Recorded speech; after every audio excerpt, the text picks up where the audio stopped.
क्या आपको पता है सिगरेट स्मोकिंग से क्रोनिक डिसऑर्डर होता है एम्फाइसीमा, जिसके अंदर लंग्स का सरफेस एरिया रिड्यूस होता है, क्योंकि लंग्स छोटी छोटी यूनिट के मिलने से बनता है। इसको बोलते हैं एल्वियोलाई। क्योंकि एल्वियोलाई के सेप्टम धीरे धीरे डाइजेस्ट होना स्टार्ट हो जाते हैं और सरफेस एरिया रिड्यूस होना स्टार्ट हो जाता है। अच्छा, इस डाइजेशन के पीछे किस एंजाइम का रोल छिपा हुआ है?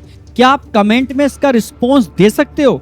इसका साइंटिफिकली मैकेनिज्म मैं बताता हूं आपको। जब आप स्मोकिंग करते हो तो स्मोकिंग की वजह से एक तो लंग कैंसर होता ही है, दूसरा स्मोकिंग की वजह से लंग्स में CO2 का लेवल मेंटेन रहता है अगर आप चेन स्मोकर हो तो। जब CO2 का लेवल कंटिन्यू बहुत समय तक मेंटेन रहता है तो इसकी वजह से एल्वुलाई के जो सेप्टम होते हैं उनके सेल्स, उन सेल्स में छोटे छोटे लाइसोसोम्स होते हैं और इन लाइसोसोम्स को स्ट्रॉन्ग रखने के लिए हमें ऑक्सीजन और विटामिन ई की रिक्वायरमेंट होती है। आपने यहाँ पर ऑक्सीजन की जगह लंग्स में CO2 का लेवल मेंटेन रखा है। इसकी वजह से इनकी जो लेयर्स होती हैं, मेम्ब्रेन्स होती हैं, वो वीक हो जाती हैं और लाइसोसोम्स रप्चर हो जाते हैं। इनको सुसाइड बैग भी बोलते हैं। और इनसे निकलने वाला एक एंजाइम जो कमेंट में मैंने आपसे पूछा है, वो उन सेप्टम को डाइजेस्ट कर देता है।